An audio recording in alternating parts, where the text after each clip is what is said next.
Un jeune homme aux cheveux ébouriffés et aux vêtements usés marche dans les rues d'une ville moderne et futuriste. Il tient dans ses mains un gobelet de café fumant. Il se dit qu'il s'agit de vrai café, une chose dont il ne pouvait même pas rêver dans les taudis d'où il vient. Il prend une gorgée mais le recrache aussitôt par terre. Le café est bien trop amer. Il peste contre cette arnaque et regrette d'avoir dépensé son argent pour ça alors qu'il aurait dû acheter de la vraie viande à la place. Il se résigne finalement en se disant que cela aura au moins le mérite de le réveiller. Il pose délicatement son gobelet vide sur le sol. Dès un coup de pied nonchalant, il tente de le faire voler vers une poubelle située à proximité, mais le gobelet tombe à côté. Il se baisse alors pour le ramasser proprement et le jeter. Le jeune homme reprend sa marche des pas lourds et chancelant au milieu des passants masqués. Épuisé et en manque de sommeil, il lutte pour rester debout. Il se répète il doit simplement réussir à atteindre le commissariat de police et qu'il lui suffit de tenir bon jusque-là. Arrivé devant un grand bâtiment de police ultramoderne, il franchit les portes et entre dans le hall des accueils.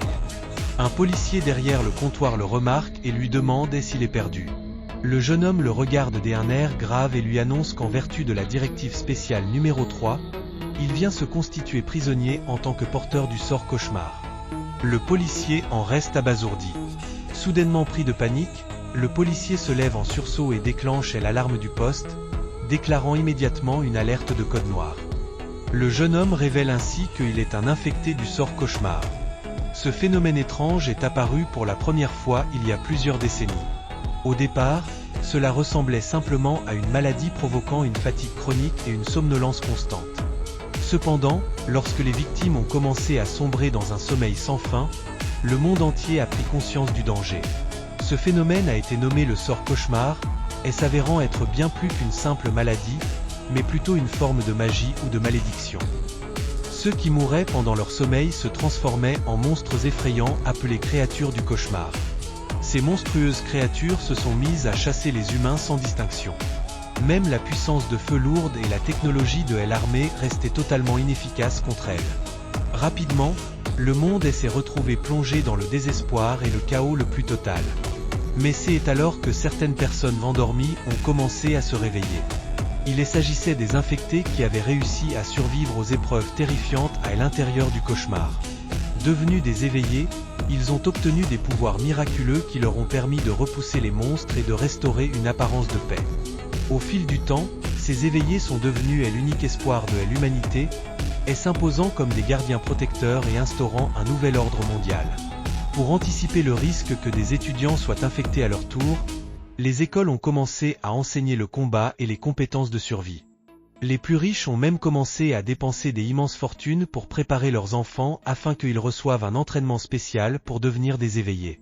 De plus, les enfants nés au sein de puissantes familles des éveillés pouvaient hériter de capacités magiques extraordinaires, telles que des souvenirs ou des échos. Cependant, tout cela n'avait aucun rapport avec un gamin des taudis comme lui. Pour quelqu'un dans sa situation, être choisi par le sort n'était rien d'autre qu'une condamnation à mort. Au poste de police du district 7 de la capitale, l'interrogatoire commence.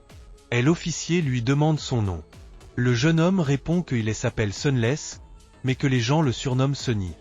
L'enquêteur trouve ce nom bien étrange, et Sonny lui explique qu'il est né lors d'une éclipse solaire et que sa mère avait l'esprit poétique.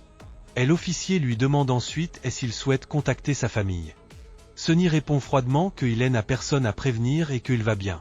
Constatant qu'il ne lui reste plus beaucoup de temps avant de sombrer dans le sommeil, le policier décide d'aller droit au but et de sauter les formalités. Il lui demande alors ce qu'il sait réellement sur le sort cauchemar. Sonny explique sa vision des choses, il suffit de s'endormir, d'entrer dans le royaume des rêves, de tuer quelques monstres, de surmonter le premier cauchemar, puis d'obtenir des pouvoirs magiques pour devenir un éveillé. L'officier reconnaît qu'il possède au moins les bases, mais il le met immédiatement en garde. Il lui explique que durant son premier cauchemar, il ne croisera pas seulement des monstres, mais aussi des autres personnes. Il insiste sur le fait que ces personnes ne sont pas réelles et qu'il s'agit simplement des illusions destinées à le tester. Surpris, Sonny lui demande comment il peut en être si certain. Le policier lui explique alors qu'il sera peut-être contraint de les tuer, et que pour son propre bien, il doit absolument les considérer comme de simples illusions.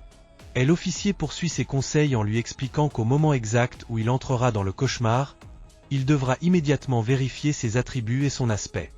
S'il obtient un aspect orienté vers le combat, comme celui d'un épéiste ou d'un archer, sa tâche sera nettement plus facile. Cependant, même s'il hérite d'un aspect sans lien direct avec le combat, il ne doit surtout pas désespérer. Il lui rappelle qu'il en existe aucun aspect totalement inutile et que le sort impose des épreuves, pas des exécutions. Il l'enjoint donc à tout faire pour survivre, car les actions accomplies pendant cette épreuve détermineront les récompenses et les pouvoirs qui l'attendront en cas de réussite. Mais le ton du policier se durcit soudainement lorsqu'il évoque la pire des éventualités. Si Sonny vient à mourir dans le rêve, son corps deviendra une porte d'accès permettant à un monstre de surgir dans le monde réel. Si une telle catastrophe se produit, lui et ses collègues devront affronter directement la menace. Les yeux de Sonny commencent alors à se fermer sous le poids irrésistible du sommeil. L'officier le supplie alors de ne pas mourir, ou du moins de ne pas mourir immédiatement, car il faudra plusieurs heures avant que l'éveillé le plus proche ne puisse arriver sur place. Merci d'avoir regardé la vidéo. Veuillez nous soutenir dans notre nouvelle page en abonne et en aimant la vidéo pour voir la suite et plus de nos vidéos.